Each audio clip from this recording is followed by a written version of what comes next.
찬양대의 찬양에 맞춰 묵도하심으로 주일 오전 3부 예배 하나님 앞에 드리겠습니다.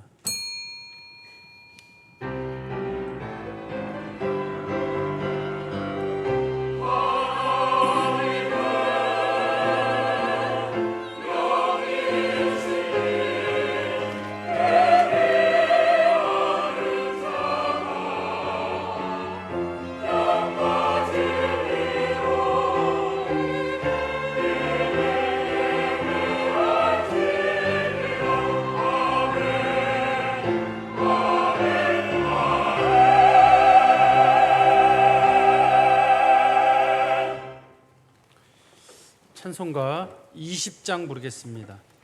20장 찬송 부르겠습니다.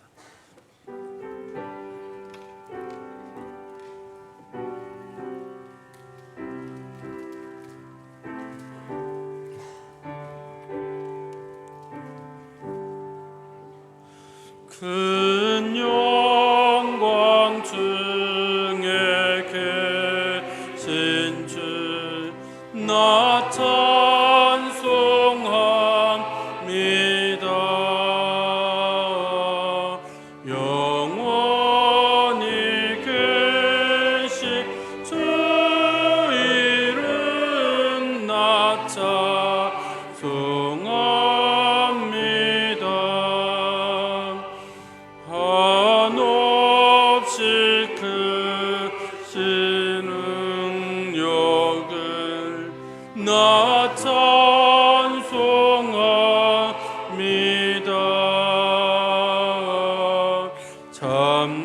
잠들고 미쁜 그 언약 나 찬송합니다.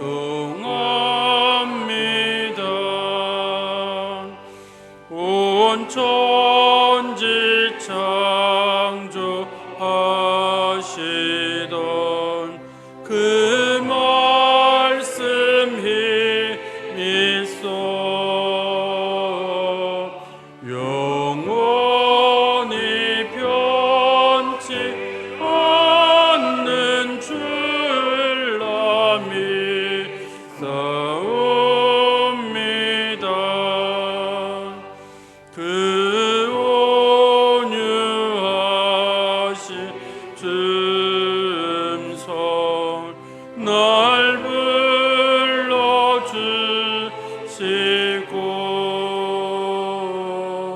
그 품에 품어 주시니 나 찬송합니다.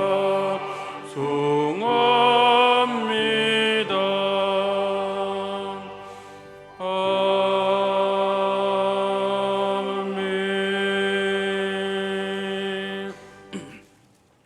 성시 교독문 제 98번 찬송가 맨 뒤에 있는 교독문 98번입니다. 내 부모를 공경하라.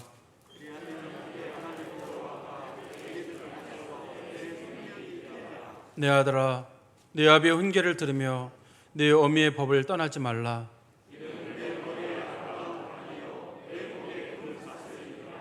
너를 낳은 아비에게 청종하고 내 늙은 어미를 경히 여기지 말지니라. 자녀들아, 주 안에서 너희 부모에게 순종하라. 이것이 옳으니라.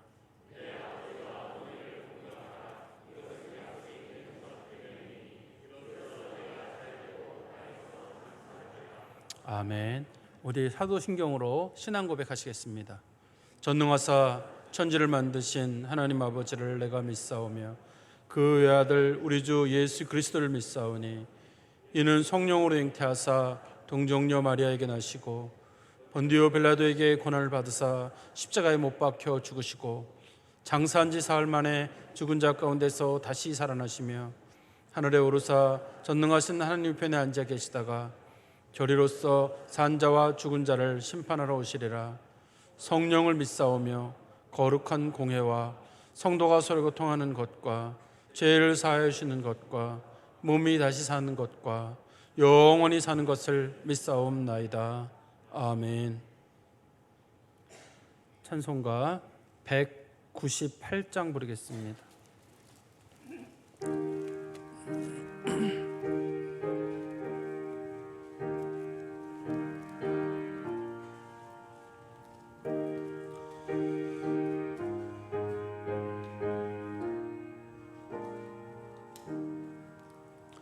주 예수의 변소 떡을 떼서 무리를 먹이어 주심 같이 영생의 양식을 나에게도 풍족히 나누어 주옵소서. 생명의 말씀이 나의 주여 목말라 주님을 찾나이다. 해변서 무리를 먹임같이 갈급한 내 심령 채우소서. 내 주여 진리의 말씀으로 사슬에 얽매이 날 푸시사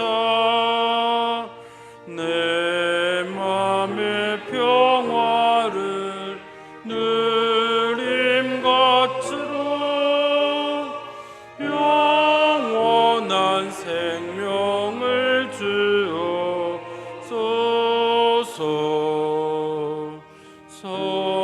성령을 내 맘에 보내셔서 내 얻은 영에는 밝히시사 말씀에 감추인 참 진리를 깨달아 알도록 하옵소서.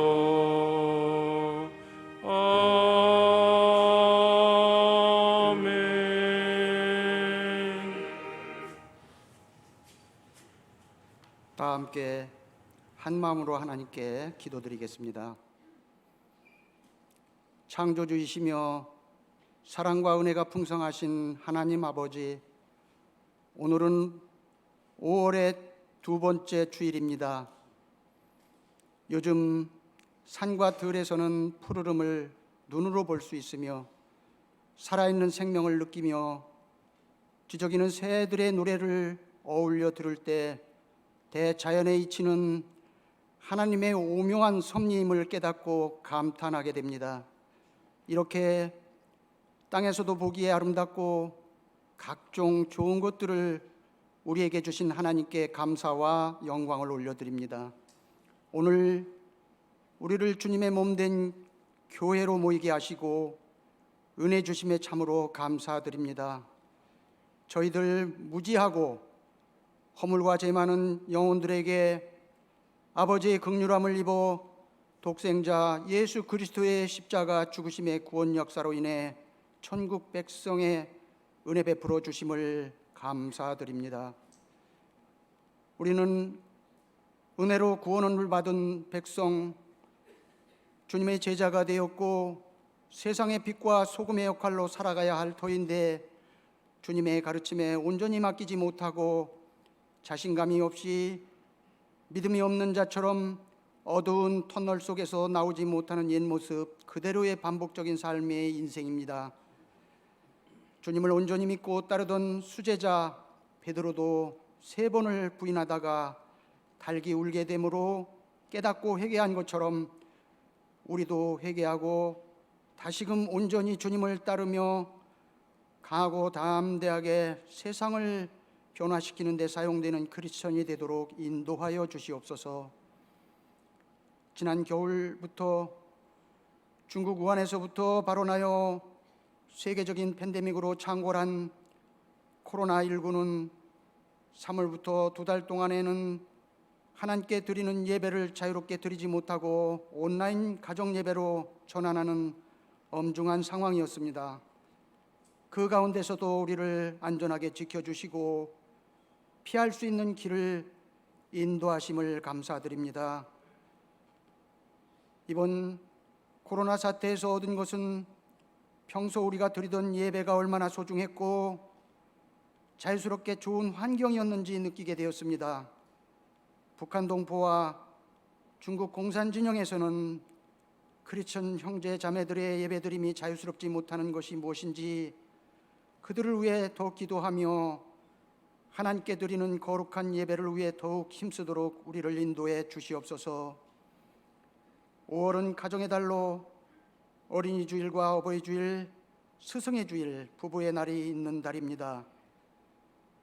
교회에 속한 모든 각 가정들이 주님께서 가르치신 따뜻한 사랑을 실천하는 크리스천의 가정, 작은 교회로서의 역할을 잘 감당하며 어린 자녀들에게는 하나님의 말씀을 가르침으로 지혜와 명철을 얻게 하시고 노년의 부모와 어른들에게는 일상에서 공경하고 효도하는 마음을 갖도록 우리 주님께서 각 가정에 친히 임재하시고 은혜를 베풀어 주시옵소서. 복의 근원이시며 광명재단을 사랑하시는 주님, 우일의 신도시에 아름다운 교회를 세우게 하시고 많은 성도들을 모아 부흥하는 교회로 세워주심에 감사드립니다. 세상의 힘들고 어려움으로부터 찾아온 한 영혼 한 영혼이 영적인 힘을 얻고 새 힘을 얻는 풍성한 교회요, 어려운 이웃을 돕는 지역사회 섬김에서부터 국내외 선교와 북한 선교를 실현하며 땅끝까지 이르러 주님 나라 확장의 중심이 되는 교회로 세워주시옵소서. 특별히 이 사회와 이 나라의 장래 주인들인 어린이들이 넘치게 하심을 감사합니다. 코로나로 인해 멀어진 주일학생들이 다시금 교회에 나오게 하시고 세워진 교육자들과 교사들과 모든 예배 봉사자들에게 사명과 능력을 주시며 무한한 은혜와 축복을 부어 주시옵소서.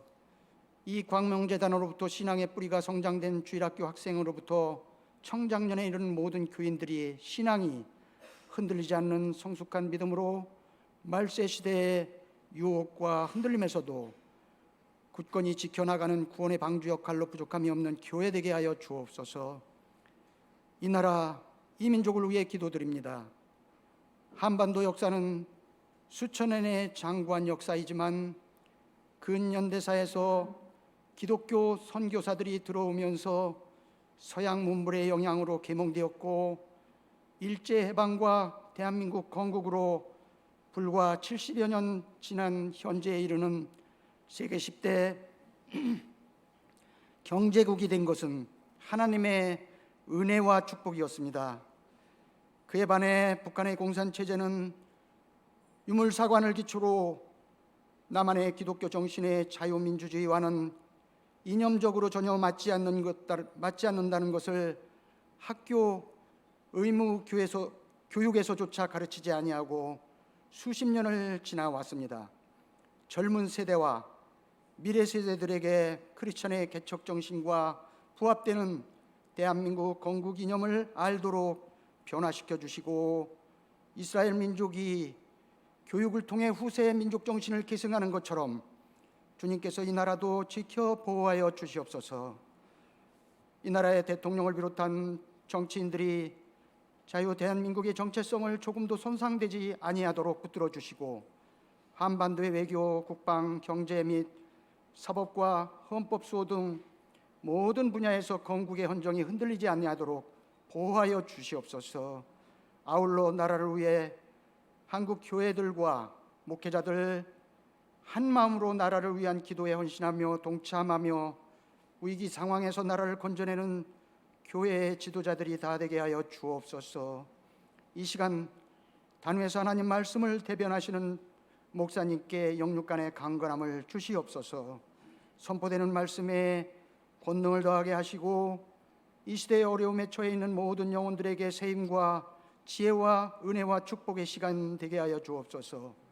오늘 코로나로 연기되었던 부활절 기념 성찬식을 성령 충만, 은혜 충만한 시간 되게 하여 주옵소서. 찬양대의 찬송을 기쁘게 받으시길 원하오며 우리를 죄에서 구원하시고 은혜 베푸시는 예수 그리스도의 이름으로 기도드리옵나이다. 아멘.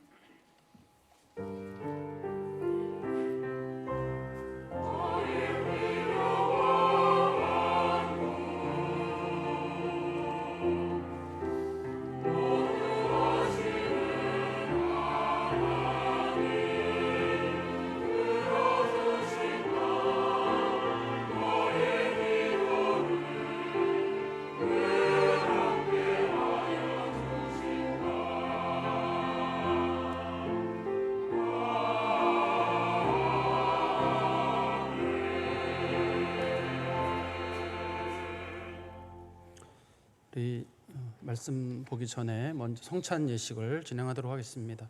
찬송가 143장, 우리 성찬위원들은 앞으로 나와주시기 바랍니다. 143장입니다.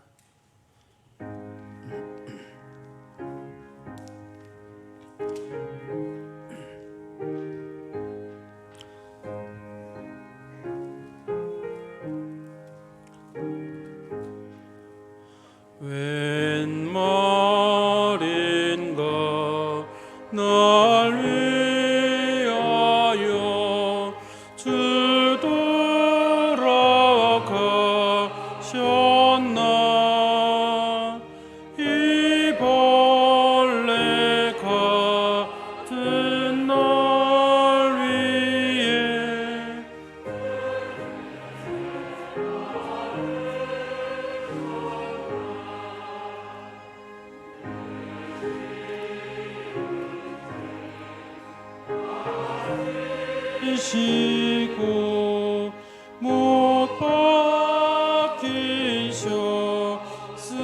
박히셨으니 웬일인가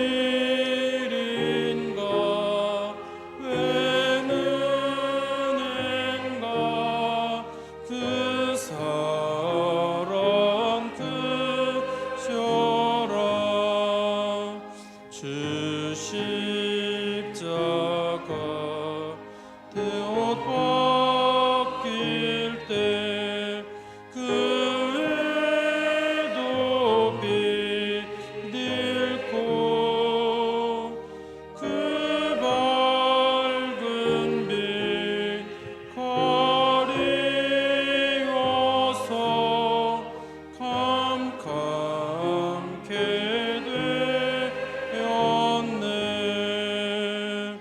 나 십자가 대할 때에 그 일이 고마워 내 얼굴 감히 못 들고 눈물 흘리도다. 느르러도 눈물로써 못 갚을 줄 알아. 몸 밖에 드릴 것 없어 이 몸 바칩니다.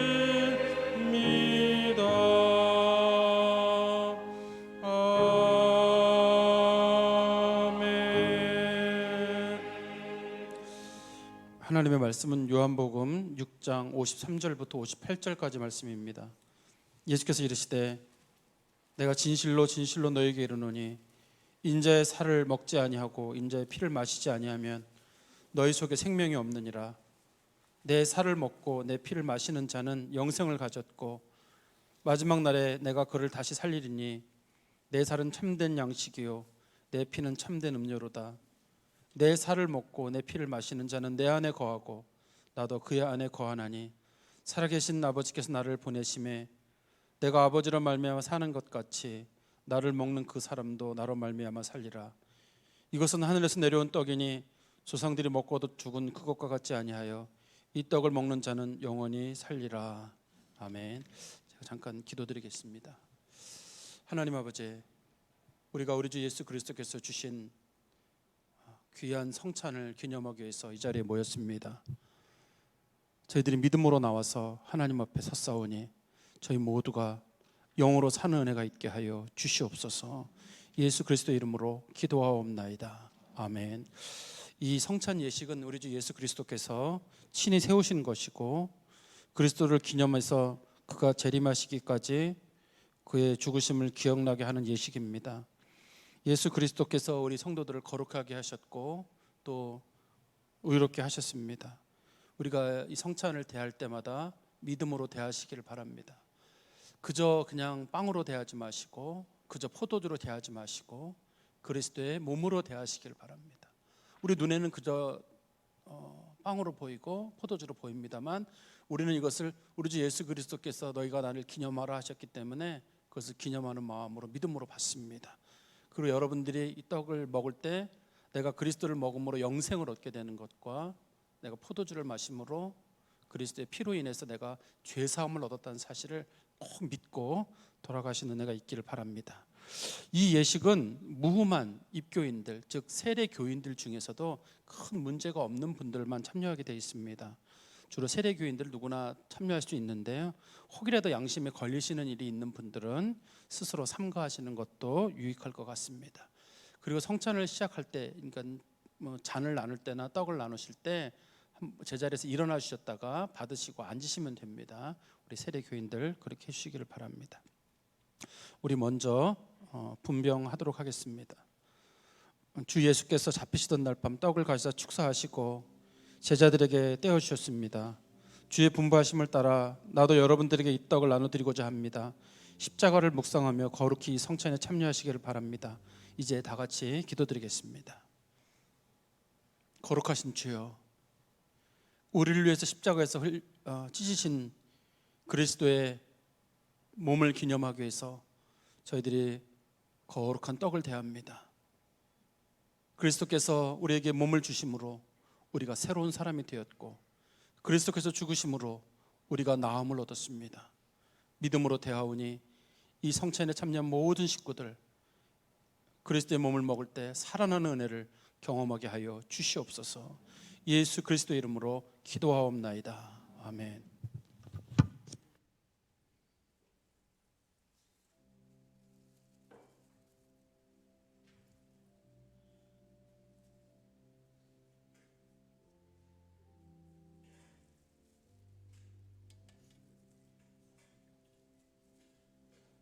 님들 제자리에서 다 일어나 주시기 바랍니다.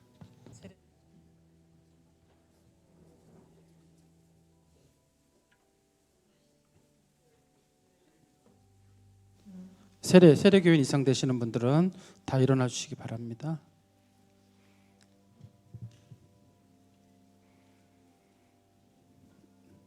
내가 너희에게 전한 것은 주께 받은 것이니 곧 주 예수께서 잡히시던 밤에 떡을 가지사 축사하시고 떼어 이르시되 이것은 너희를 위하는 내 몸이니 이것을 행하여 나를 기념하라 하시고 식후에 또한 그와 같이 잔을 가지시고 이르시되 이 잔은 내 피로 세운 새 언약이니 이것을 행하여 마실 때마다 나를 기념하라 하셨으니 너희가 이 떡을 먹으며 이 잔을 마실 때마다 주의 죽으심을 그가 오실 때까지 전하는 것이니라.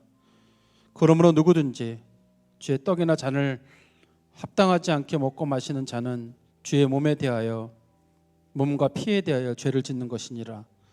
사람이 자기를 살피고 그 후에 이 떡을 먹고 이 잔을 마실지니 주의 몸을 분별하지 못하고 먹고 마시는 자는 자기의 죄를 먹고 마시는 것이니라.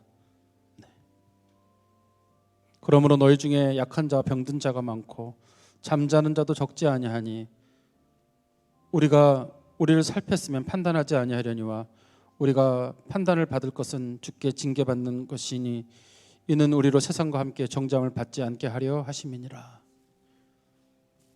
우리 받지 못하신 분들은 우리 성찬 위원들께 손을 들어서 표시해 주시기 바랍니다.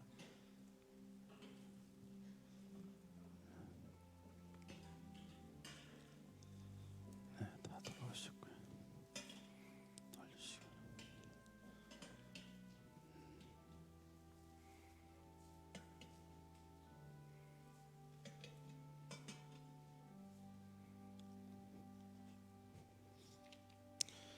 우리가 이제 분잔하도록 하겠습니다. 성찬위원들 안 드렸는데.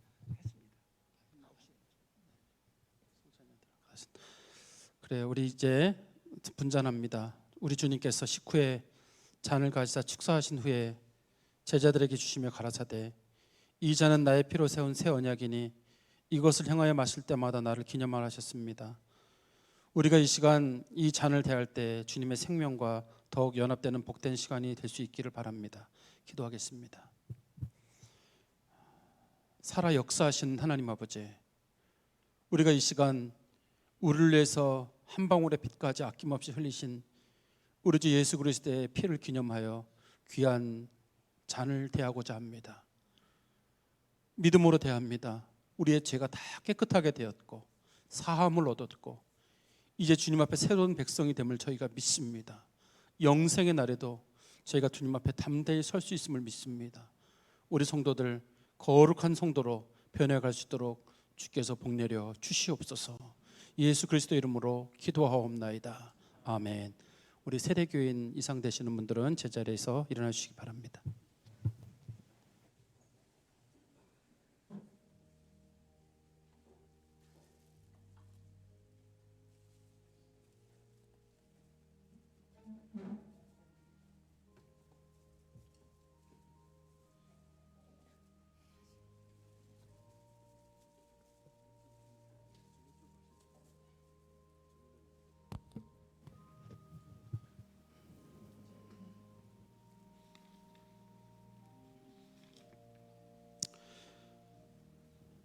드신 분들은 앉으셔도 됩니다.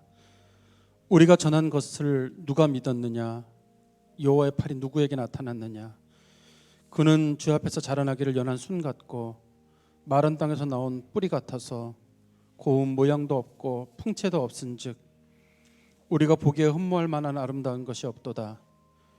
그는 멸시를 받아 사람들에게 버림받았으며 간고를 많이 겪었으며 질고를 아는 자라. 마치 사람들이 그에게서 얼굴을 가리는 것 같이 멸시를 당하였고 우리도 그를 귀히 여기지 아니하였도다. 그는 실로 우리의 질고를 짓고 우리의 슬픔을 당하였거늘 우리는 생각하기를 그는 징벌을 받아 하나님께 맞으며 고난을 당한다 하였노라. 그가 찔림은 우리의 허물 때문이요 그가 상함은 우리의 죄악 때문이라.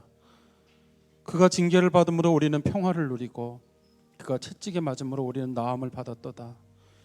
우리는 다 양 같아서 그릇 행하여 각기 제 길로 갔거늘 여호와께서는 우리 모두의 죄악을 그에게 담당시키셨도다. 우리 받지 못하신 분들은 우리 성찬 위원들이 지나갈 때 손을 들어서 표시해 주면 좋겠습니다.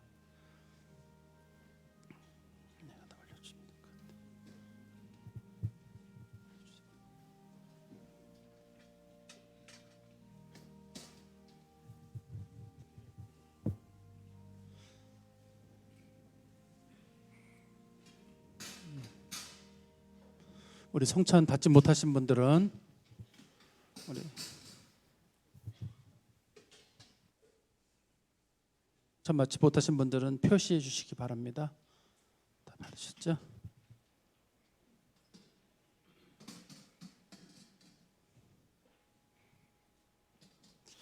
우리 제가 마무리 기도하겠습니다. 기도하겠습니다. 거룩하시고 존귀하시며 주의 백성들을 위해서 몸과 피를 흘리신 하나님의 아들 예수 그리스도를 통해서 우리를 구원하신 하나님 아버지, 주님 은혜 감사합니다. 세상 사람들에겐 이것이 미련해 보이지만 우리는 이것이 하나님의 지혜임을 믿고 하나님의 구원의 방식으로 믿기에 믿음으로 받고 감사 영광을 돌립니다. 우리들의 몸이 이제 그리스도의 몸과 연합되었고 우리의 피가 그리스도의 피와 연합이 되었사오니 새 사람으로 살아가는 은혜가 있도록 주께서 지금부터 끝까지 보호하여 주시옵소서. 예수 그리스도의 이름으로 기도하옵나이다. 아멘.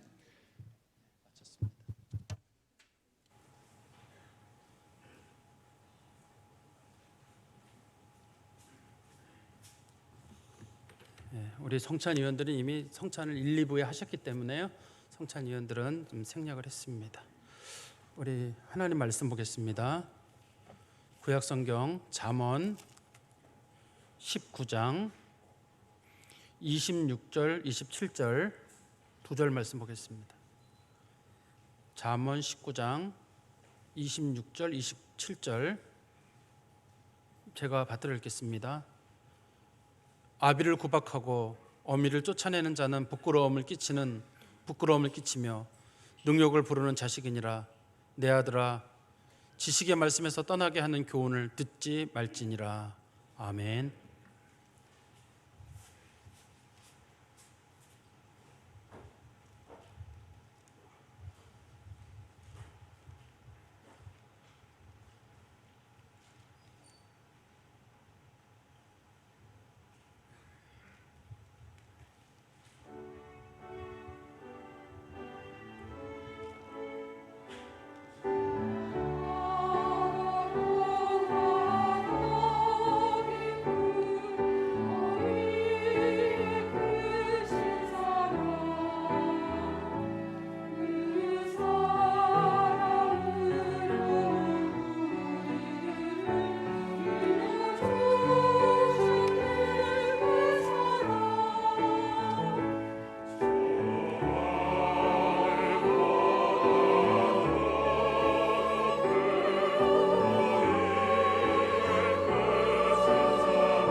아멘.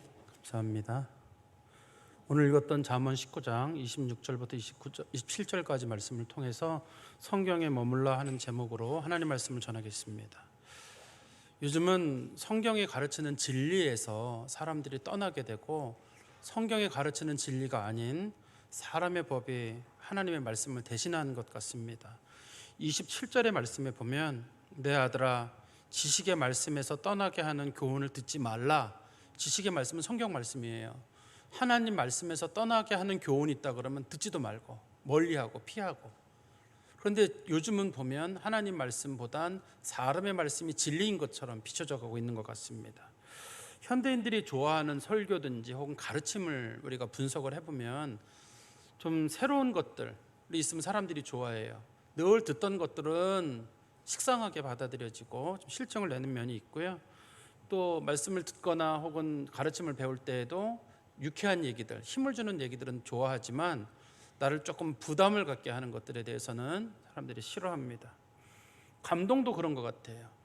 소소한 감동들에 대해서는 사람들이 호의적이지만 큰 감동과 열정을 가진 분들이 하나님 말씀을 전하는 것에 대해서는 왠지 광신도 같다는 느낌이 들어가지고 사람들이 그런 사람들도 싫어하는 것 같습니다. 그리고 설교를 잘 듣다 보면서 어떤 분들이 그래요. 나를 피해자로 봐주시는 분들에 대해서는 참 좋은 목회자인 것 같아요. 그런데 당신도 가해자가 될 수 있다는 얘기를 하면 왠지 기분이 안 좋아요. 당신이 피해자고 가해자는 다른 사람이 가해자고 국가가 가해자고 세상이 가해자고 모두가 가해자고 당신은 피해자입니다 라는 말은 좋아요.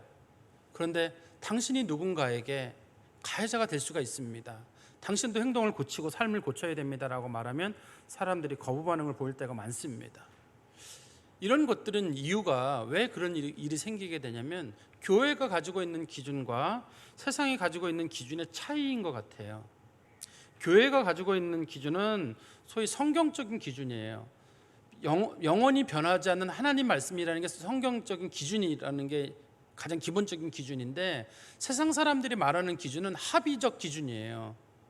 그러니까 무엇이 옳으냐의 기준이 2020년 지금 대한민국 이 서울 땅에서는 그게 옳을 수도 있는데 2030년이 되거나 혹은 1970년대 80년대로 가면 달라질 수가 있어요. 선악의 기준이.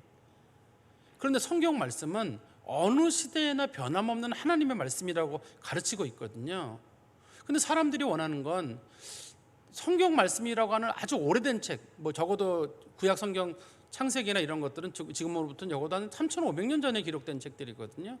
그런 것들보다는 최근에 우리들이 받아들일 수 있는 어떤 합의된 기준, 소위 정의라고 하는 것도 마찬가지예요. 그 시대의 사람들이 그걸 합의하면 정의거든요. 착한 일, 선한 일이라고 불려지는 것도 그 시대의 사람들이 서로 합의하면 좋은 일이 되는 거예요. 근데 성경은 사람들이 합의하거나 안 하거나 상관없이 창조주 하나님께서 인간에게 요구하시는 것, 인간들이 바르게 행해라, 선하게 행해라, 하나님이 정한 기준이 따로 있다고 가르치는 겁니다. 오늘 본문의 주제인 부모를 공경하라, 이런 주제에 대해서도 사실 현대인들이 참 듣기 싫어하는 것 중에 한 가지예요. 자녀를 사랑해라 그러면 왠지 기분이 참 좋아요. 네 자녀들을 잘 돌봐라 그러면 누구도 부담 갖지 않고 그 설교를 들을 수가 있어요. 그런데 네 부모를 공경하라 그러면 일단 그 부모가 내 친부모인가 아니면 시댁 부모인가 처갓집 부모인가 뭐 이런 고민도 좀 해야 되고, 부모를 어떻게 하라는 건가, 부모에 대한 공경이 생각보다 쉽지가 않거든요. 성경에서는 자녀를 사랑하라는 대한 내용이 생각보다 많지가 않아요. 자녀 사랑하라는 말이 많지 않은, 부모 공경하라는 말은 굉장히 많습니다. 자녀 사랑하라는 말은 많지 않은 이유가 본능적인 요소이기 때문에 그래요. 사랑하지 않는 사람이 없어요. 그렇지만 부모 공경하다는 얘기를 많이 말하고 있는 이유는 부모를 공경하는 사람이 많지 않기 때문인 것 같습니다. 그리고 요즘 사람들은 자녀가 부모에게 어떻게 해라 라는 이런 얘기보다 거꾸로 부모가 어떻게 해라, 젊은 사람들이 어른에게 뭘 해라라고 하는 것보다는 노인들이 어떻게 해라라고 하는 생각이 굉장히 강해요. 노인들에게 요구하거나 노인 비판이 많은 시대예요, 우리 사회가. 예를 들어서 어떤 집단에 노인들이 많아요. 그러면 잘못된 얘기가 나왔나요? 전화가 오는 것 같아요. 노인이 많다 그러면 사람들 노인이 많다는 건 실제로 경험이 많거나 인생을 산 연륜이 있는 분들의 모임이란 뜻으로 받아들일 수 있거든요.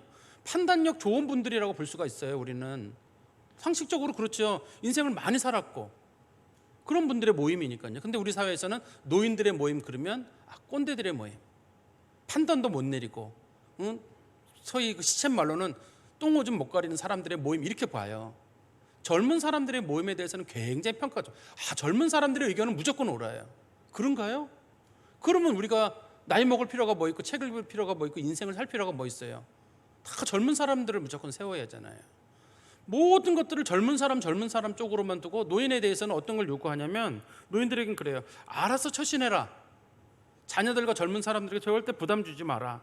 눈치가 빨라야 한다. 또 노인이 되면 될수록 자기 주장, 생각 같은 거 갖지 마라. 자녀들 뒷바라지 잘하고 재정적으로 잘 도와주고 건강해라. 너를 위해서가 아니라 손자들 돌보려면 건강해라. 절대 아프지 마라. 자녀들이 부담스러워한다. 자녀들이 뭐 해라는 게 없어요. 요즘 문제가. 그러면 세상의 가르침은 나이를 먹는 것 자체를 문제 삼고 있고 교회의 가르침은 나이를 먹는 것을 백발을 인생의 면류관이라고 지금 말하고 있단 말이에요. 세상에 가는 거랑 교회가 가는 길이 너무 달라요. 그럼 우리가 세상에 가는 그 가르침을 우리가 따라야 되느냐? 교회가 그럴 수는 없잖아요. 소위 우리는 절대적 진리라고 하는 하나님 말씀을 붙잡고 있다고 우리는 믿고 있고 하나님이 제일 절대자가 되신다고 믿고 있는데 우리가 왜 세상적인 걸 쫓아가야 하고 세상적인 합의를 우리가 진리 기준으로 받아들여야 하고 거기에 우리들의 생각을 써야 하고 저는 그게 참 답답한 일이에요. 교회가 그럴 수는 없잖아요. 적어도 진리를 믿는다면 우리가 하나님을 인정한다고 한다 그러면 성경이 하나님 말씀인데 그 말씀을 따라야 되거든요. 근데 사회가 노인에 대한 존경도 없고 어른에 대한 존경도 없고 부모에 대한 존경도 없고 전부 젊은 사람들 중심으로. 저도 가끔 선거철이나 이럴 때 보면은 무슨 얘기가 나올 때 보면 노인들에 대한 얘기가 나오면 일단은 부정적인 얘기예요. 젊은 사람들에 대한 얘기들이 나오면 굉장히 긍정적인 얘기들로만 구성되는데 왜 그런지 잘 모르겠어요. 우리도 다 어차피 나이 먹을 일인데 말입니다. 저는 이런 시대가 소위 불신의 시대인 것 같고 배교의 시대인 것 같고 인간 교만의 극치라고 생각을 해요. 아담과 하와가 선악과를 따먹을 당시에 사탄이 뭐라고 유혹을 했냐면 하나님께서 따먹지 말라라고 했더니만 사탄이 이런 얘기를 합니다. 너희들이 선악과를 따먹고 나면 눈이 밝아져서 하나님처럼 선악을 구별하는 일을 하게 될까 봐 하나님이 못 따먹게 하는 것이다. 사탄이 인간의 어떤 가장 약점을 아는 거예요. 옳고 그름의 문제를 왜 하나님을 따라야 돼? 네가 옳고 그름의 기준이 되면 되잖아. 그런 뜻이거든요. 선악과를 따먹는 게 왜 죄가 돼? 따먹고 싶으면 따먹는 거지. 사탄은 지금 그 얘기를 하는 거예요. 그런데 우리가 그 유혹에 다 빠져 있어요.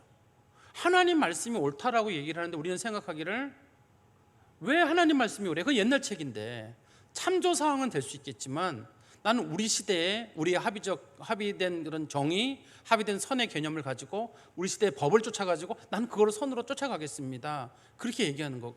우리는 그렇게 자꾸만 말을 하거든요. 그러면 뭐냐면 우리 스스로가 하나님이에요. 옳고 그름의 기준이 이미 인간이 돼버린 거예요. 인간이 하나님이 돼버린 거고 하나님 말씀이 뒤로 버려지게 되는 겁니다. 사탄은 자꾸 우리에게 얘기를 합니다. 어떤 잘못을 범한 다음에도 두려워하지 마. 네가 기준이면 돼. 하나님 말씀 걱정하지 마. 네가 하나님이면 되잖아. 근데 그것이 인간을 교만하게 만들었던 것처럼 지금도 우리 인간들을 계속적으로 교만하게 만들어요.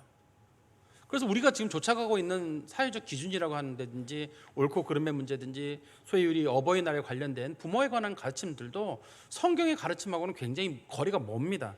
그리고 말씀을 들으시는 분도 상당히 부담스러울 그런 내용들일 거예요. 오늘 본문에 26절의 말씀해 보시면 아비를 구박하고 어미를 쫓아내는 자는 부끄러움을 끼치며 능력을 부르는 자식이니라. 이 말을 우리나라 말로 잘 번역을 하면 원문을 쫓아서 그냥 우리나라 말로 번역을 하면 이런 뜻이에요. 아버지에게 함부로 하고 어머니 쫓아내는 자는 결국은 자기가 수치를 당하고 자기도 망신을 당한다. 이렇게 돼 있습니다. 원문을 그대로 번역을 한다 그러면. 그러니까 이 말은 다른 말로 하면 그런 거예요. 부모에게 함부로 하는 사람들은 너도 그대로 당한다. 이런 뜻이에요, 이 말이요. 성경에서 가장 큰 저주 중에 한 가지가 너 그대로 받는다, 그런 얘기예요. 그대로 받는다. 우리는 그게 큰 저주처럼 안 보이잖아요. 내가 그 상황에 대해서 그걸 그대로 당하잖아요. 피눈물 납니다. 내가 그 말을 할 때는 몰라요, 사람은. 그렇지만 그 상황에 내가 그대로, 예를 들어서 누가 나한테 돈을 10,000원을 빌려달라 그랬어요. 근데 인간이 10,000원도 없어서 그래? 아이, 뭐라고 그냥 핀잔을 주고 돌려보냈어요. 근데 정말 내가 10,000원이 없어가지고 누군가에게 구걸할 지경이 됐는데 그 사람이 똑같은 얘기로 인간이 10,000원도 없느냐라는 말을 하면 피눈물 나요. 남한테 얘기할 때는 그게 뭔지는 모르지만 자기가 당하면 피눈물 난다는 거랑 똑같은 걸 거예요. 다시 우리 본문의 26절을 가보시면 여러 번 제가 읽겠습니다. 아비를 구박하고 어미를 쫓아내는 자는 부끄러움을 끼치며 능욕을 부르는 자식이니라. 이 말씀을 잘 보면 그대로 받는다고 했으니까 아까 제가 부끄러움을 끼치며 능욕을 부르는 자식이란 말을 수치를 당하고 망신을 당한다 이렇게 번역을 했잖아요. 그러면 결국은 이 말이 그대로 당한다고 했으니까 부모를 구박하고 부모를 쫓아낸다는 말은 다른 말로 하면 부모에게 수치를 주고 또 부모를 능욕을 끼치는 사람들, 부모를 사람들에게서 망신을 주는 사람들 있잖아요. 그러면 그 사람들도 그대로 당한다고 말하고 있거든요. 사실 사람들에게 있어 노인들이 조롱거리예요. 노인들이 조롱거리입니다. 사람들이 지하철 타서 노인들끼리 뭐 얘기 나눴다 그러면 그걸 조롱거리로 삼아요. 노인이 되면 판단이 떨어지고 신체적 기능이 많이 떨어지거든요. 귀도 잘 안 들리고 보이지도 않고, 그래서 사람들에게 이렇게 약하게 보이는 모습이 많이 있거든요. 그러면 사람들이 뒤에서 궁시렁궁시렁 거려요, 노인들에 대해서. 근데 여러분, 노인의 기준은 어디인가요? 기준이 도대체 노인의 기준이 사회적 기준으로 65세, 70세 이렇게 하겠지만 여기 예를 들어 20대, 30대가 있다고 보세요. 한 10대 애들에게 20대, 30대 애들이 가서 무슨 얘기 하잖아요. 아이, 나이 먹었어, 늙었어, 저리 가, 이런 말을 해요. 20대, 30대도 늙은이에요. 어린애들이 보면. 40대, 50대들이요? 늙은이에요. 20대, 30대들이 보면 저 9세대들 늙은이에요. 그러면 자기보다 나이 많고 경험 많고 인생을 제대로 산 사람들은 다 늙은이에요. 그러면 늙었다는 말이 실제로 나보다 인생을 더 살고 경험을 하고 인생이 풍부하다는 뜻으로 이게 이해가 돼야 되는데, 나보다 조금만 더 산 사람은 조롱거리예요. 그러면 더 산다는 게 무슨 의미가 있어요?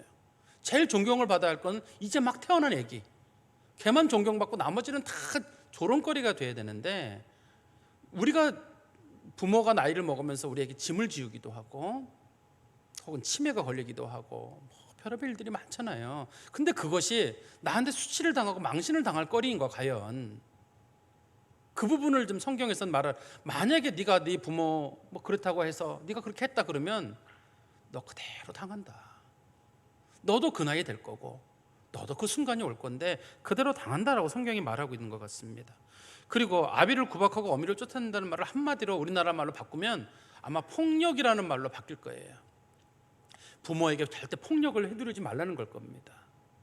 여러분 중에는 안 계시겠습니다만 우리 사회의 부모 폭력에 대한 대부분은 아들과 딸에게서 이루어지고 있어요. 아들, 딸, 며느리, 자식들, 손주들에게서 이루어지고 있어요.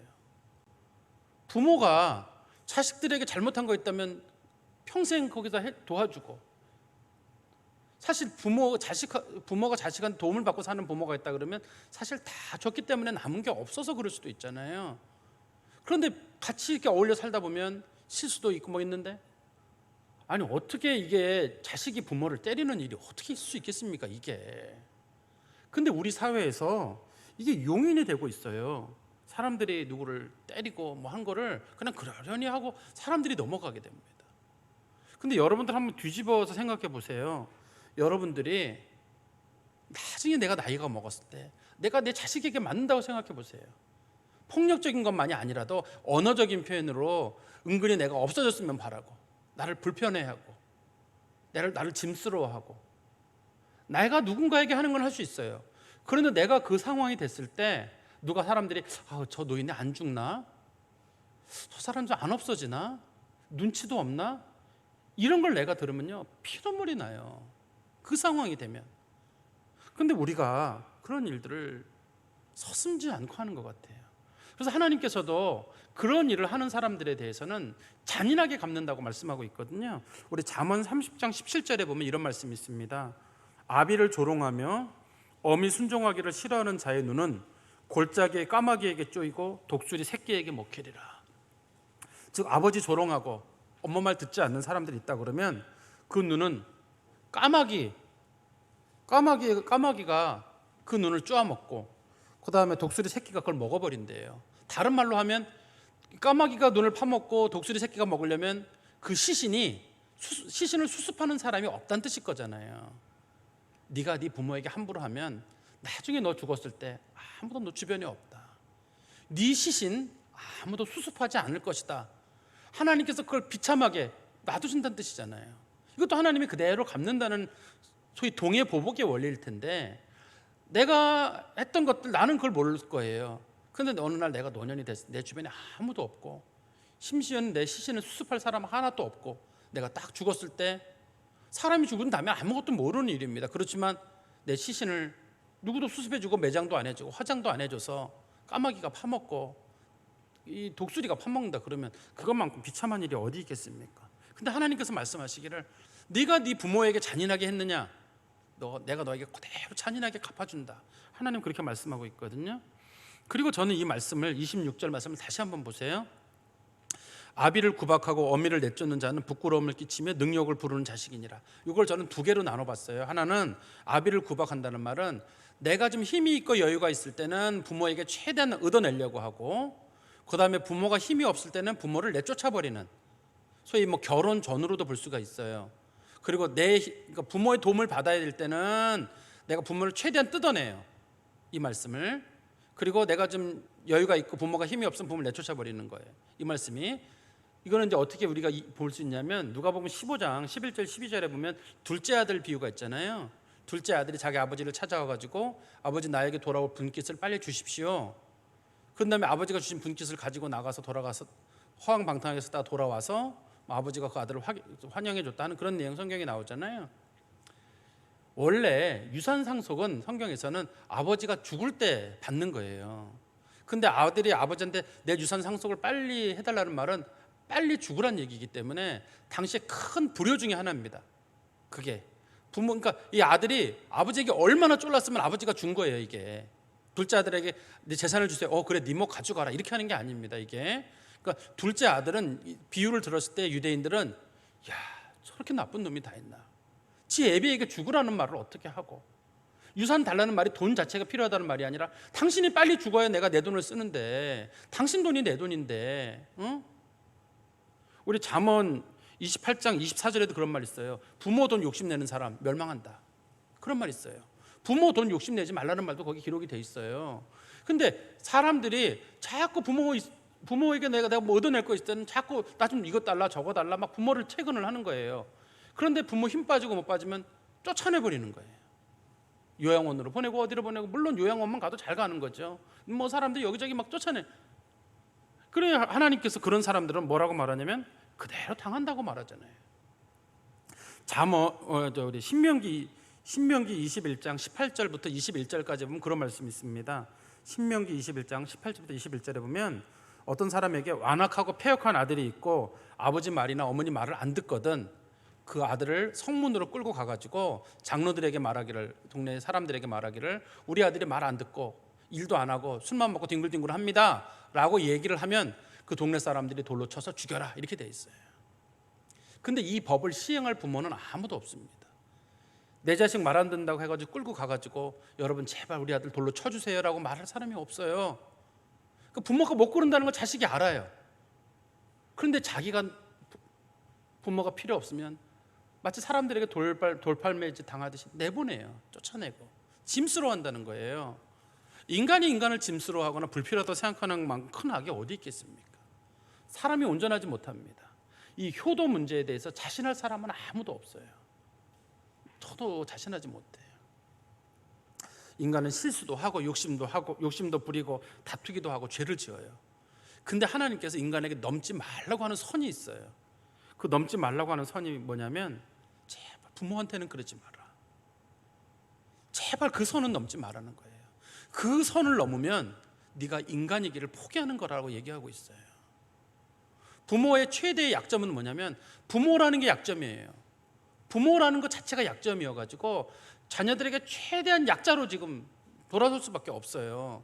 근데 그 약자로 돌아서고 비난하지 않는다는 그 약점을 잡아가지고 공격하는 거에 대해서 하나님께서는 문제를 삼는다고 말하고 있습니다. 출애굽기 20장 12절 우리 그 10계명 5번째 계명인데요. 거기 보면 내 부모를 공경하라. 그래야만 내가 내 하나님 여호와께서 내게 주신 땅에서 내가 내 생명이 길리라. 이런 말씀이 있거든요. 이 말씀의 뜻을 보면 부모에게 함부로 하거나 부모에게 구박하거나 하면 네 생명이 짧아진다는 뜻일 거고, 그리고 내가 부모를 잘하면 내게 은혜가 있을 거라는 뜻일 거예요.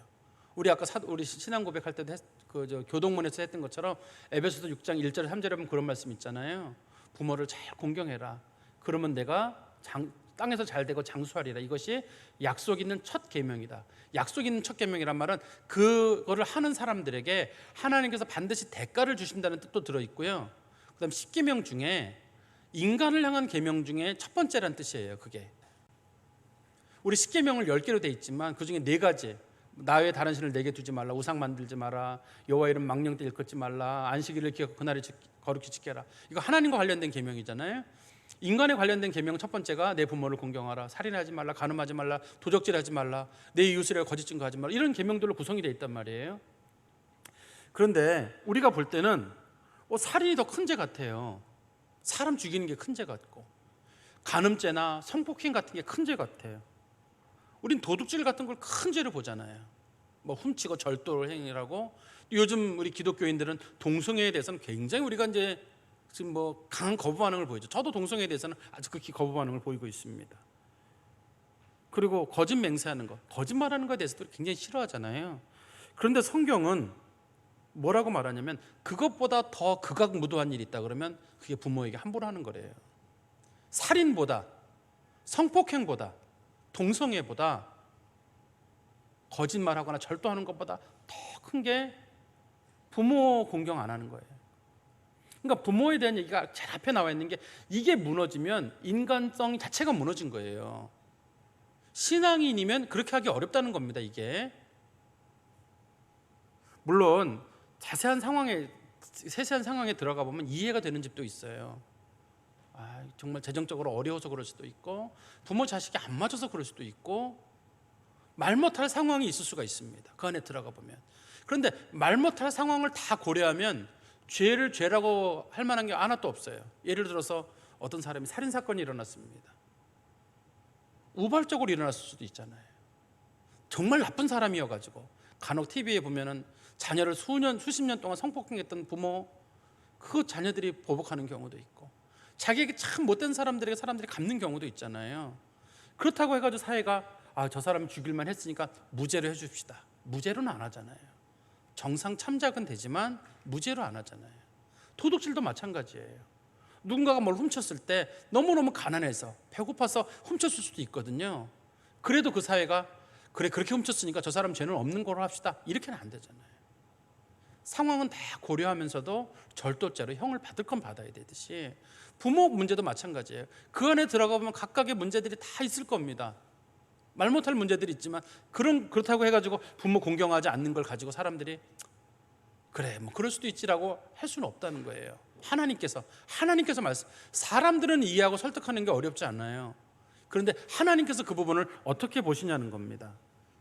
우리 디모데전서 5장 8절부터의 말씀에 보면 그 사도 바울이 디모데에게 이런 말을 하거든요. 5장 8절에서 누구든지 자기 친족 특히 자기 가족을 돌보지 아니하는 사람은 믿음을 배반한 자요 불신자보다 더 악하다, 이런 말이 나와요. 여기 자기 친족은 주로 자기 부모를 말합니다. 일반적으로 당시에는 교회가 종교 시설이기도 하지만 동시에 복지 시설이에요.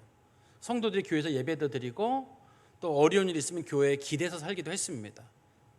그러다 보니까 이 교회에 많은 가족들이 교회에다가 짐을 지우고 자신들이 부모를 안 돌보는 일이 있었어요. 그것이 이제 디모데전서 5장 16절에 돼 있거든요. 어떤 여자에게 과부 친척이 있거든. 이 과부란 말은 단순하게 뭐 혼자 되신 분만 얘기하는 게 아니라 나이가 많은 부모를 얘기하는 거예요, 일반적으로요. 근데 그 사람을 네가 도와줘야지 교회에다가 짐을 지우지 말라. 동일한 규절 뒤에 나오거든요. 그러는 걸 보니까 과거에 이게 교회에다가 짐을 지우거나 사회 단체에 짐을 지우고 자기는 그 일로부터 자유로워진 사람들이 있었어요. 그런 사람들을 대해서 사도 바울이 디모데전서 5장 8절에서 말하기를 네가 만일에 네 부모를 돌보지 않으면 너 믿음을 배반한 사람이다. 그렇게 말해요. 우리는 그렇다고 해서 믿음을 배반했다는 말을 할 수 있습니까? 제가 하는 말이 아니에요. 성경에서 나와요. 네가 믿음을 배반하지 않고서는 어떻게 네가 네 부모에게 그렇게 할 수 있느냐고 말해요. 두 번째는 불신자보다 더 악하다. 안 믿는 사람이 그러면 그것도 죄지만 믿는 사람이 그러면 더 큰 죄가 된다는 뜻일 거고, 세상에 사실 가장 큰 죄는 불신죄거든요. 주님께서는 이 불신에 맘먹을 만큼 이게 큰 죄라고 얘기하는 것 같아요. 이 불신자들보다 더 악하다고 말하고 있는 거는 남 돌보라는 얘기가 아니잖아요. 너를 낳고 너를 키우고 너 돌보고 어떤 너랑 관련된 가족들 돌보는 건데, 그거 가지고 잘 돌봤다고 생생낼 것도 없고, 근데 그거 안 돌보면 주님께서는 그거에 대해서 반드시 책임을 지라 라고 말씀하시면서 믿는 사람은 절대 그러면 안 된다. 믿는 사람이 그러면 하나님 앞에 큰 벌 받는다라고 말하고 있습니다. 말씀에 좀 결론을 맺으면 부모를 잘 모시라는 말이 옛날엔 설교할 때 참 쉬운 말이에요. 부모님 잘 모시세요. 부모님 잘 섬기세요. 쉬운 말입니다. 지금은 가장 어려운 말이에요. 가장 어려운 말이고 부담스러워하는 말입니다. 젊은 분들은 특별히 이 말씀을 들으면서 그럴 거예요.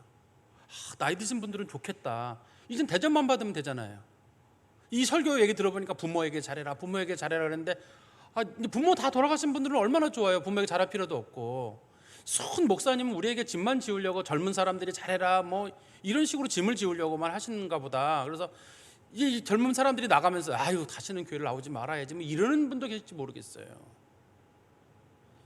여러분, 부모를 잘 모신다는 건 부모가 살아있다는 뜻이잖아요. 살아있다는 뜻인 거고, 부모를 잘 모실 사람이 없는 사람들은 부모가 안 계시다는 뜻이잖아요. 안 계신 분들은 이미 불효를 했는데 돌이킬 수 있는 기회가 없어요. 부모 보내고 나서 내가 효도였다고, 효녀였다고 생각하는 사람은 하나도 없을 겁니다. 그냥 마음이 괴로워요. 부모를 잘 못 모신 것에 마음이 충분히 괴롭고, 이제는 더 잘할 수도 없는 게 이제 우리 노년에 이른 사람들이에요. 저도 작년 또 몇 년 전에 부모님들을 다 여의고 나서 뭐 할 게 없어요. 산소나 좀 관리할까? 할 게 없어요. 옛날 같으면 뭐 추운 날이면 전화를 걸어가지고 뭐 추운데 방은 따뜻하게 하고 주무셔라라든지, 눈 왔는데 미끄러지지 말게 조심하시라든지, 뭐 드시고 싶은 건 없냐든지, 뭐 따뜻한 거 드릴까요? 옷 하나 사드릴까요? 할 사람이 없어요. 이게 고통스러워요. 있을 때 잘할 걸. 근데 후회하면 뭐래요? 이미 다 지난 일인데. 할 말이 없어요. 여러분들의 젊은 분들에게 이 얘기를 하는 얘기는 아직까지 기회가 있다는 뜻이에요. 부모가 살아있다는 것만큼 좋은 일이 없고 그것만큼 행운인 사람은 없어요. 하나님께서는 창조주 하나님이시잖아요. 창조주 하나님이신데 그 창조주 하나님이 부모와 자식을 사랑 관계로 엮어놨어요. 부모에게는 자식을 잘 돌봐라. 자식 어릴 때. 자식에게는 부모 나이 들면 너희가 책임져라. 서로 관계를 묶어놓은 거예요. 근데 우리 사회가 부모가 자식은 정말 잘 키워요. 기저귀도 좋은 거, 음식도 유기농의 좋은 음식 다 좋은 거예요. 근데 여러분, 노인들이나 어른들에게 뭐 좋은 거 먹여보셨어요? 자식에게 사주는 거 10분의 1이나 해보셨어요? 하나님은 이 두 관계를 서로 엮어놓은 거거든요. 자식 어릴 때는 부모가 책임지는 거고, 부모 나이 들면 자식이 책임지는 거고, 부모 손에서 자식이 크는 거고, 자식 손에서 부모가 죽는 거예요. 그게 하나님이 만들어 놓은 관계인데 지금 이게 무너져 가고 있어요. 소위 세상적 정의와 세상적 기준과 세상의 전통이 망가졌거든요. 하나님 말씀에 서라는 말은 하나님이 뭐라고 말씀하시냐는 거예요. 똑바로 안 하면 너 그대로 당한다. 하나님이 싫어하는 일이고, 믿음을 배반한 사람들이고 불신자보다 더 악한 일이다. 절대 그렇게 하지 마라. 이렇게 말씀하시거든요.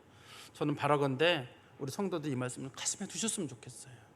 꼭 가슴에 두시고 있을 때 잘해주시고, 이미 부모님을 다 여인분들은 교회나 주변에 있는 어른들이라도 좀 잘 돌봐주시고, 그래서 세상 사람들과는 완전히 다른 그리스도인의 가치를 가지고 살아가시는 우리 성도 되시기를 주님의 이름으로 축원합니다. 기도하겠습니다. 하나님 아버지, 주님께 감사합니다. 우매무지하고 주 앞에 짐승과 같은 저희들을 깨우쳐 주시고 하나님 말씀으로 저희들을 교도하시니 참으로 감사합니다. 말씀 가운데 살게 해주시고 세상이 어떻게 변하든 우리는 늘 하나님 말씀만 붙잡고 말씀의 원칙대로 살아가는 성도들 될 수 있도록 복 내려 주시옵소서. 예수 그리스도의 이름으로 기도하옵나이다. 아멘. 우리 찬송가 579장 찬송 부르겠습니다. 579장입니다.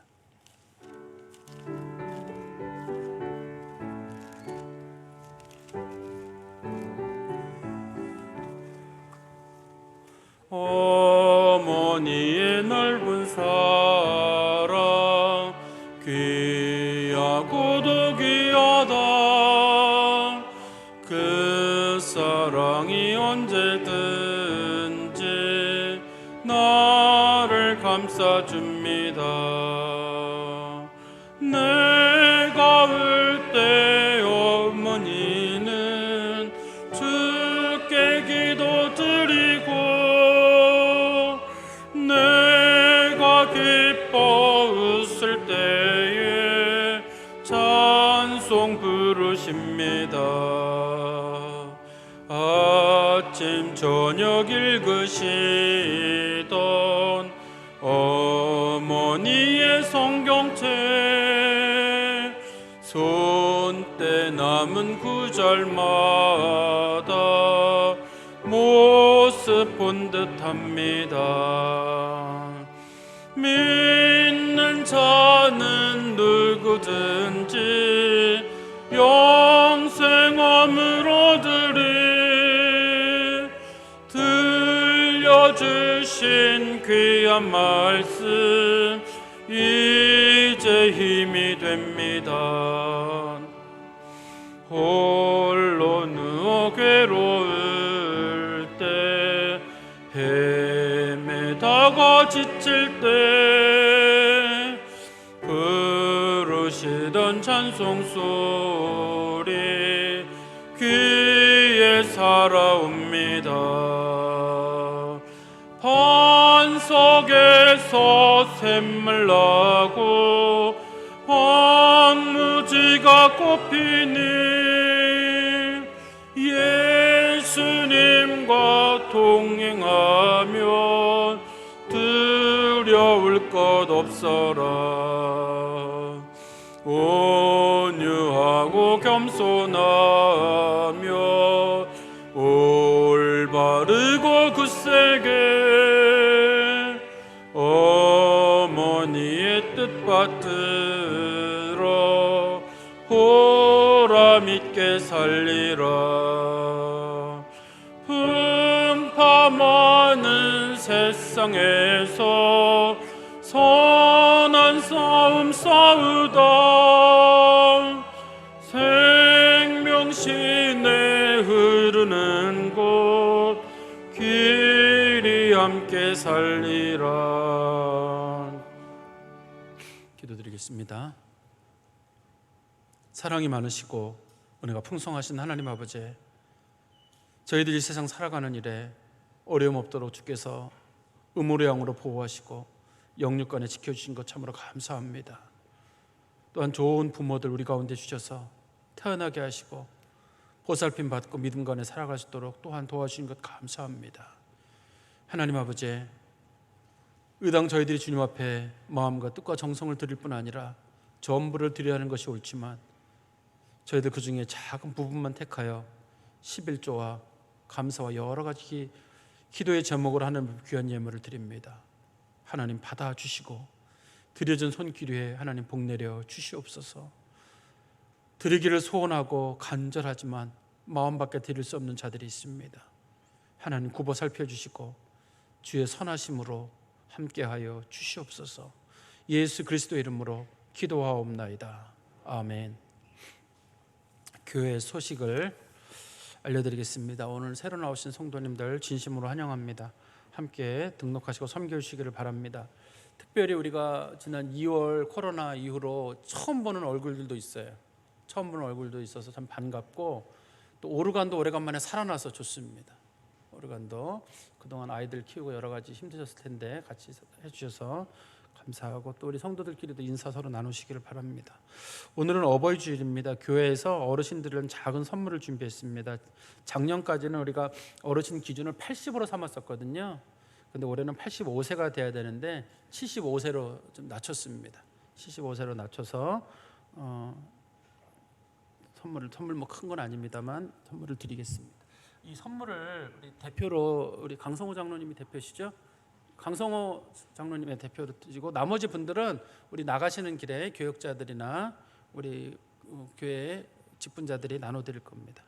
강성호 장로님 받으실 때 박수 쳐주시면 좋겠습니다. 장로님께서 올해 6이세요? 95세요? 아, 젊으시구나. 전 많은 줄 알았어요.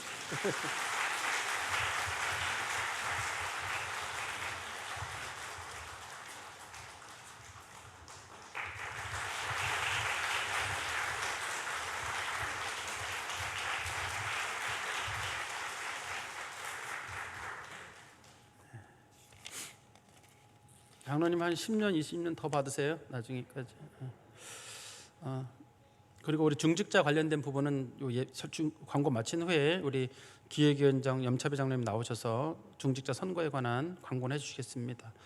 그리고 우리 최천규 성도님, 황성화 권사님 가정에서 어버이 주일 감사와 코로나19 극복 감사로 떡을 내셨습니다. 교회가 원래 결혼식이나 장례식은 떡을 못 내도록 우리 당회가 정했어요.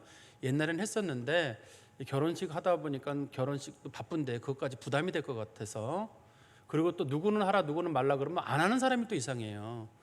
그래서 부담이 되시는 분들이 계셔서 한 사람이라도 부담이 된다 그러면 안 하는 게 좋겠다. 그래서 교회가 이제 떡을 안 하기로 했고, 또 장례도 마찬가지예요. 장례 그 어려운 일 치르고 난 다음에 교인들에게 떡을 내는 것도 좋아 보이지 않고, 그래서 교회가 이제 그런 떡은 안 하기로 했는데, 어떻게 이번에는 어버이 주일 감사와 코로나 감염증 19로 이거를 극복을 감사한다는 마음으로 우리 권사님 가정에서 냈습니다. 보시면 고맙다고 말씀해 주시기 바랍니다. 그리고 학습 세례 대상자 문답이 있습니다. 우리 예배 마친 후에 주보를 참조해 주시면 될 것 같고요. 우리 교회 예배 관련된 부분은 여러분 그 주보를 참조해 주시면 될 것 같습니다. 그리고 특별히 이제 기침 감기 증상이 있는 분들, 면역력 약하신 분들은 이제 온라인으로 예배를 드리시면 되는데, 좀 우리가 좀 주춤하는 것 같았는데 다시 또 이렇게 돼가지고 다들 조심스러워요. 오실 때 마스크 꼭 쓰시고 잘 참여해 주시기를 바랍니다. 그리고 우리 예배 캠페인인데요, 조금 10분 전에 오시고 앞자리부터 앉아주시고 또 기도로 준비해 주시는 그런 교회 식구들이 되기를 바랍니다. 우리 시간은 중직자 선거에 관련돼서 우리 염차배 장로님께서 광고해 주시겠습니다.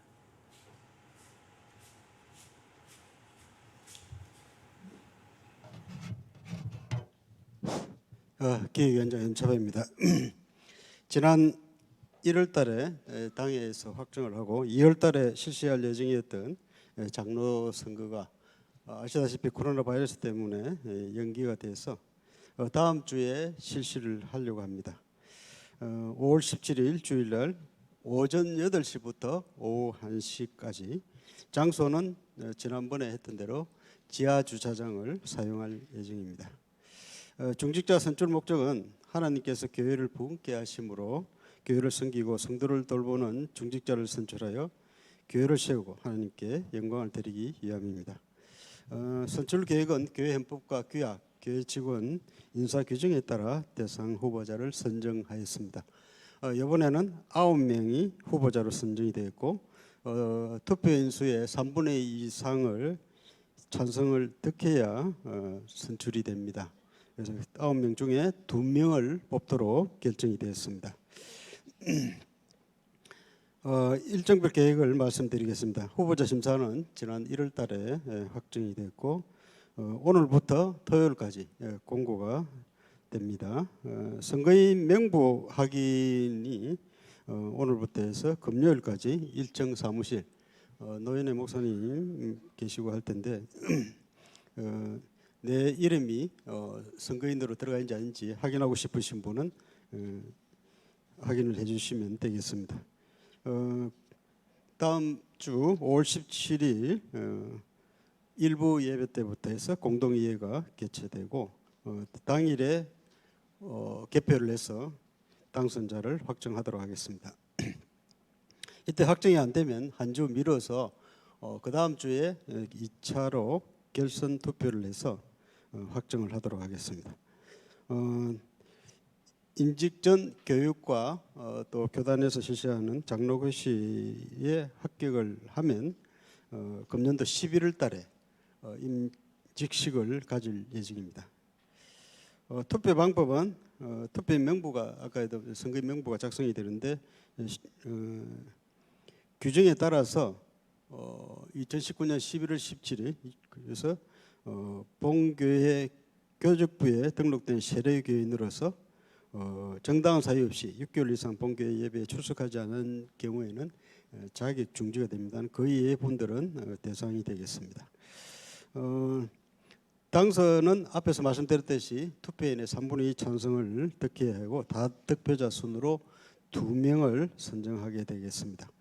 여기에서 당선자가 안 나오게 되면 2차 투표를 하게 되는데 2명 중에서 1명이 되면 1명 남은 분에 대해서 2배수로 해서 2명을 두고 투표를 하게 되고 한 분도 안 되면 3분을 뽑아서 순서대로 3분을 뽑아서 이렇게 2차 투표를 해서 3분의 2 득표자에 대해서 당선을 확정짓도록 하겠습니다.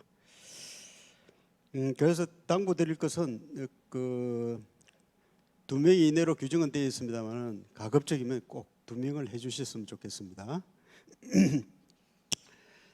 선거 방법은 장소가 지하 주차장 오전 8시부터 오후 1시까지 합니다. 투표장 입장은 지난번에 국회의원 총선할 때 해보신 분은 알겠습니다만 마찬가지 방식으로 들어오실 때 발열 체크하고 손 소독을 하시고 또 비닐 장갑을 수령해서 기표를 할 수 있도록 이렇게 하겠습니다. 발열자가 생기면 그 기표소를 따로 운영하도록 하겠습니다. 투표 당일 교회 주차장에는 주차를 피해 주시면 고맙겠습니다.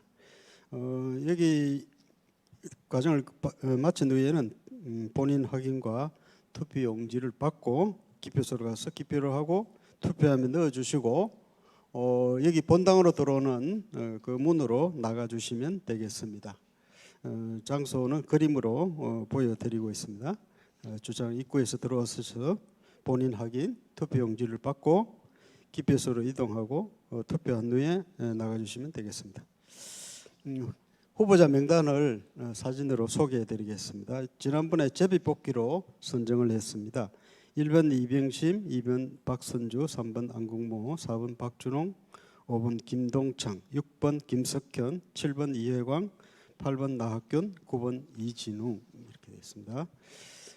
장로 투표 용지 샘플을 보여드리고 있는데요. 지난번과 같이 아래쪽에 우리 선거관리위원회에서 국가에서 하는 것처럼 같은 인주로 가지고 찍어주시면 되겠습니다. 후보 소개해드리겠습니다. 기호 1번 이병심 현재 장학부 부장입니다. 2번 박선주 이남전대 회장이십니다. 기호 3번 안국모 현재 방송부 부장이십니다. 기호 4번 박준홍 현재 시설관리부 부원입니다. 기호 5번 김동창 이마누엘 찬양대 대장을 맡고 있습니다.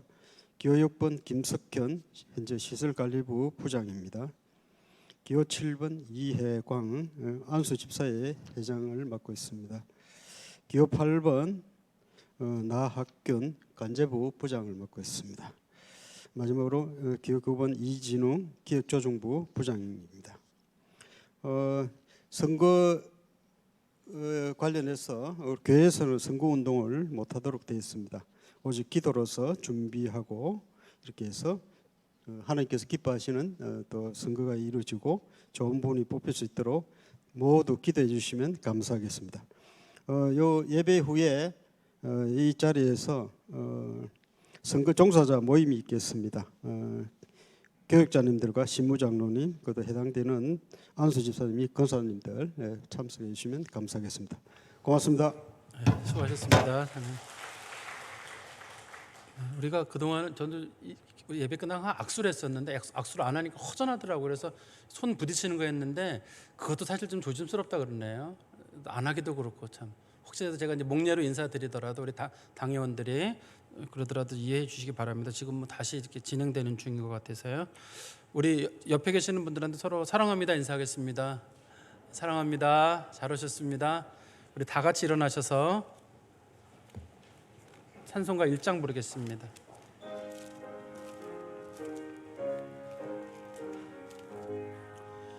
만복의 근원 하나님, 온 백성 찬송 드리고 저천사여 찬송하세. 찬송 성부 성자 성령.